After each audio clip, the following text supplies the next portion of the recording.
have a question. How useful is doubt when it comes to the things that we believe, the ideologies, the deeply held beliefs? I ask that because I'm doing a deep dive into the Matrix, preparing a video essay here.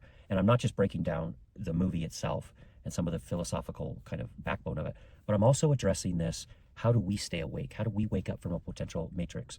How do we avoid them? And I keep bumping into this word, doubt, doubt. The reason I bring this up is because I come from a tradition where doubt is either straight up denigrated, it's straight up just condemned, doubt not, doubt your doubts, or it's just, no, this is a temporary state that you can go through doubts and it's okay to question, but don't get into that doubting arena for too long.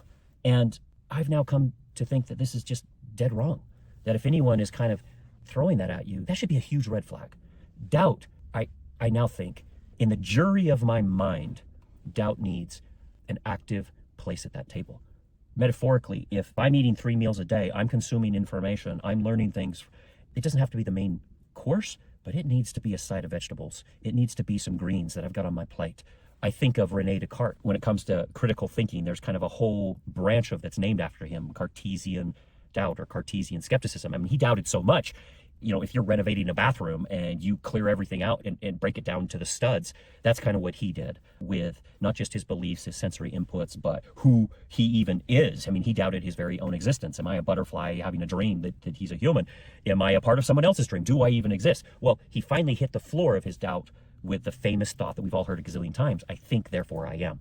And what that means, if I'm here able to doubt, there must be some entity, even if it's a brain in a jar, there's some René Descartes that is doubting. And so that's where he bumped into the floor, and then he built up from there. I'm not saying we got to go that extreme. I mean, that is, if doubt are the vegetables, that is just like a smorgasbord of nothing but doubt. That's a buffet of just doubt. I'm not saying we need that much. We don't need to go that far, but I think we need more. And not just in critical thinking about politics and worldviews and stuff like that, but even the things that we hold the very dearest. Why wouldn't we apply a healthy amount of doubt? I now think it's a skill. It's a skill we need to exercise. We don't need to become cynical to everything all the time, or we're just going to drive people crazy. But a healthy amount of that we actually exercise. Because here's what I've come to think, and I want to know your thoughts. Where am I off base?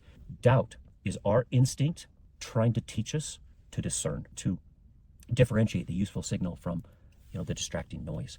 And I think that's a good thing. That's my thought. I'll get into it a lot more with my breakdown of the Matrix. But what do you think? We'll see you. Bye.